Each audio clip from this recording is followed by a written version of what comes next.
So yesterday was today when the Prime Minister's first visit to Kashi. His Karm Bhumi is concerned, and of course, right after the PM Kisan Nidhi Samman Sammelan had happened, he also performed the Ganga Aarti at the Dashashwamedh Ghat. After the Ganga Aarti, the Prime Minister went to the Kashi Vishwanath temple. This, remember, is his first time since winning the seat in 2024 Lok Sabha elections, which concluded earlier this month. Listen to what the Prime Minister said. किसी सरकार ने इस तरह hat trick नहीं लगाई थी। आपने ये सौभाग्य हमें दिया, अपने सेवक मोदी को दिया। आपका ये विश्वास मेरी बहुत बड़ी पूंजी है। आपका ये विश्वास मुझे लगातार आपकी सेवा के लिए देश को नई ऊंचाई पर पहुंचाने के लिए कड़ी मेहनत करने की प्रेरणा देता है। आपके सपनों को पूरा करने के लिए, आपके संकल्पों को पूरा करने के लिए मैं हर प्रयास करूंगा। Now, during his Kashi visit, the Prime Minister also released a portion of the DBT payout worth 20,000 crores under the PM Kisan scheme. And during the PM Kisan Samman Sammelan event, the Prime Minister also granted certificates to more than 30,000 women from the self-help groups such as Krishi Sakhis. After being elected from Banaras for तीसरी बार, Prime Minister Modi went back to seek blessings for Ma Ganga, blessings from Ma Ganga, and as he performed Ganga Aarti at the Dashashwamedh Ghat, he then went to visit the Kashi Vishwanath temple, took blessings of Lord Shiva. Listen in. Kashi वासियों के असीम स्नेह से मुझे तीसरी बार देश का प्रधान सेवक बनने का सौभाग्य मिला है। अब तो मां गंगा ने भी जैसे मुझे गोद ले लिया है, मैं यहीं का हो गया हूं। So right after his visit to Kashi, Prime Minister Modi is all set to visit Bihar today. He will be inaugurating the new campus of the Nalanda University. Well, this marks his first visit to the state of Bihar following Lok Sabha elections. The event will also see presence of Bihar Chief Minister Nitish Kumar, whose political stronghold includes Nalanda district. Kumar's party, JDU, remains a key ally in the NDA government at the centre. This especially after the BJP fell short of a majority in the elections. So the enthusiasm seems to be running high among the JDU leaders, who are eagerly anticipating the Prime Minister's visit and are hopeful for a significant announcement that could benefit the state of Bihar. But the attacks are unrelenting. Rahul Gandhi said that Modi government is very fragile and the smallest disturbance can bring it down. In fact, without elaborating, he also claimed that several people from the NDA camp are in touch with him. Nervousness, instability, bravado, all charges echoed by the opposition. Listen in. The Prime Minister has not gone to Kashi to authorize any Kisan Nidhi. The Prime Minister has gone to Kashi to assess, to reevaluate with his team. Why did he almost lose Kashi? His winning margin came down from 5 lakh to 1.5 lakh. He barely managed through. The reality is that the Prime Minister has no moral responsibility to be in this position, because morally this has been a big defeat for him. I mean, he has had the lowest margin any Prime Minister in this country has had in a general election. He actually has no business being the Prime Minister after losing 63 seats right under his nose. He has gone to Kashi for reassessment, for reevaluation of what went wrong, how he barely managed to scrape through. 14 दिन बीत गए, चुनाव का परिणाम आए हुए। शायद नाराज कि पहले चुनाव हार रहे थे, फिर बामुश्किल 1 लाख 1.5 लाख वोट से जीते हैं। तो 14 दिन बाद आए हैं, इस बीच में विदेश घूमते रहे, जहां जहां काम करते रहे, तो वाराणसी की फिक्र नहीं आई। चलिए अब बाबा विश्वनाथ के दर्शन कर लें, गंगा आरती कर लें।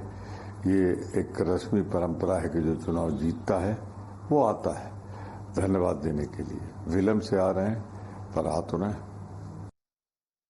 Well, let's open this up, introducing our guest here on the Morning Newser. Good morning to you, Anuja Kapoor, BJP spokesperson. Kapil Srivastava ji bhi hamare sath जुड़ रहे हैं समाजवादी पार्टी की तरफ से. Anuja, beginning first up with you because we heard the reactions coming in from the opposition. एक दिहाई प्रधानमंत्री बुला रहे. They've been calling Prime Minister Modi as a one-third Prime Minister, saying that he too this time did not gain the full majority or the trust of the people of Varanasi.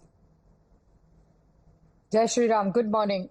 At least he is the democratic people's government. Where do you see Manmohan Singh? Where do you see Rajiv Gandhi? How did he came to power? And they talk about, they say we have gone the mandate of 400. How? When Indira Gandhi died. So I think they should not speak anything on that level. They have no audacity to speak on that level. Modi has come back. We were with NDA in 2014. We were in 2019. We are in 2024. It is like I want to eat 4 chapatis. I'm very hungry. But somehow I eat 3 and of the same wheat. How does it matter I eat 4 or 3 when I'm eating of the same flour and I'm eating at the same time or I'm having it? So it does not matter to me if I have 3 pens or I have 2 pens. Okay. If it is of the red color. So I don't find that the people who understand this psychology, they should understand that they're trying. Congress is a major failure. The one who stood in UPA and who is itself in Congress is 99 and they're talking to a 240. Kapil Srivastava ji अपनी constituency में प्रधानमंत्री क्यों नहीं जा सकते? किसान सम्मान निधि अगर वो देना चाहते हैं, किसानों से इंटरैक्ट करना चाहते हैं, तो अपोजिशन क्यों कह रहा है कि हिसाब किताब लेने गए, देखने गए हैं कि किसने उन्हें कम वोट किया, विक्ट्री मार्जिन कम क्यों रहा? वाराणसी के वो सांसद हैं, इसमें कहीं दो राय नहीं. और सांसद ही नहीं बल्कि वो प्रधानमंत्री की हैसियत से भी गए. वाराणसी की जनता ने उनका क्या वेलकम किया है इस इलेक्शन में उनको स्वयं पता है और भारतीय जनता पार्टी को भी खूब पता है. लेकिन एक चीज हमें आप बताइए, ये प्रोपेगेंडा मशीन कब इनकी बंद? आप जितने किसानों को इस गर्मी में 50,000 आप कहने के लिए किसान बुलाए थे और उनके अकाउंट में 2,000 रुपए आप डाल रहे हैं, 15 रुपए रोज, 500 रुपए महीना. शर्म हया कुछ बाकी है कि नहीं है? जितना आपने उनको सम्मान निधि दिया होगा उससे ज्यादा तो एक किसान को लाने पे आपका खर्चा हुआ होगा. ये देश को आप क्या देना चाह रहे? प्रोपेगेंडा देना चाह रहे? आप क्या 2,000 रुपए सम्मान निधि में क्या प्रोपेगेंडा है?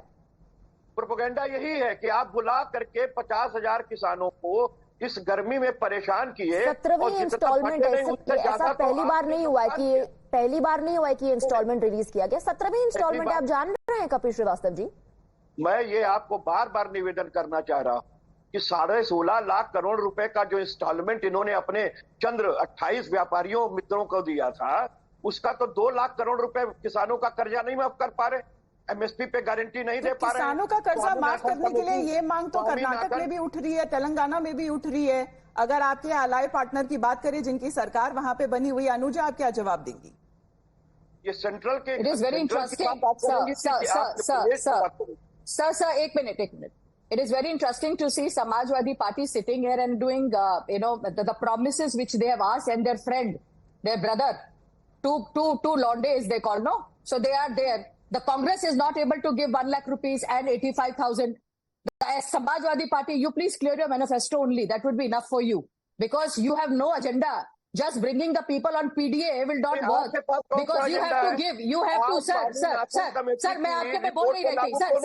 सर प्लीज आप थोड़ा ध्यान रखिए. नहीं सर आप ध्यान रखिए इस बात का. इंट्रोस्पेक्शन की बात हो रही है तो वो तो चल रही है ना बीजेपी में. हमने पिछले शनिवार को देखा कि किस तरीके के यूपी चीफ मिनिस्टर खुद इंट्रोस्पेक्शन मीटिंग्स कर रहे हैं. अपने सारे मुख्यालय के जितने लीडर्स हैं उनको बुलाया. प्रधानमंत्री के साथ अब उनकी अगली जो है मुलाकात वो भी हुई. नहीं अमिता, गलत क्या है इसके अंदर? अगर इंट्रोस्पेक्शन नहीं करना चाहिए? मुझे तो लगता है समाजवादी पार्टी को भी करना चाहिए. भी कई जगहों पे हार गए हैं तो ये तो कांग्रेस के साथ बैठकर एक हारी हुई पार्टी के साथ जाके खड़े हो गए. तो समझ लें कि इंट्रोस्पेक्शन इज नॉट. नहीं, उत्तर प्रदेश में तो अब आप नहीं कह सकती हारी हुई और जीती हुई, क्योंकि उत्तर प्रदेश के जो नतीजे अनुजा उसी ने मजबूर किया है बीजेपी को इंट्रोस्पेक्शन करने में. Anuja and Kapil Srivastava, for the moment thank you very much for joining us in the broadcast with your views.